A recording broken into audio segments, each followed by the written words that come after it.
লোক তো বিলের মধ্যে মাছ ধরতে নেমে গেছে গাইস। দেখো যা দেখছি সবাই মাছ ধরতেই নেমে গেছে বিলের ভিতরে। মোটামুটি সারা রাত ধরে বৃষ্টি, 11টা থেকে বৃষ্টি শুরু হয়েছে রাত্রে। বিল জলের তলায় চলে গেছে অলরেডি, পুরো জলের তলায় চলে গেছে বিল। আর বৃষ্টির গতিটা দেখো গাইস, হয়তো আমার ক্যামেরায় ঠিক ধরে আনতে পারছি না, কিন্তু বৃষ্টিটা প্রচুর বৃষ্টি হচ্ছে, প্রচুর বৃষ্টি। এইদিকেই তো 4-5 ফুট নেমে গেছে, এইদিকেই 4-5 ফুট নেমে গেছে, এই ধারের দিকেই। পটল ক্ষেত মুড়ে গেছে, পটল গাছও মুড়ে গেছে গাছ, দেখতে পাচ্ছ পটল গাছগুলো মুড়ে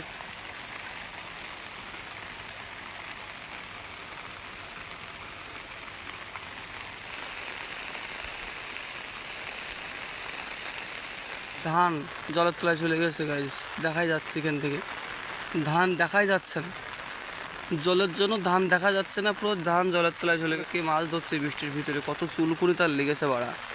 ওই পাশে আর একটা বিল আছে, ওই পাশে সেটাও মোটামুটি বুড়ে গেছে, সেটা জলের তলায়।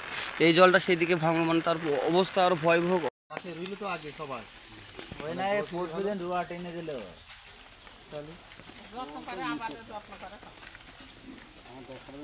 আমি বুঝতে পেলাম এবছর যাবে। দেখো গাইস অবস্থাটা দেখো।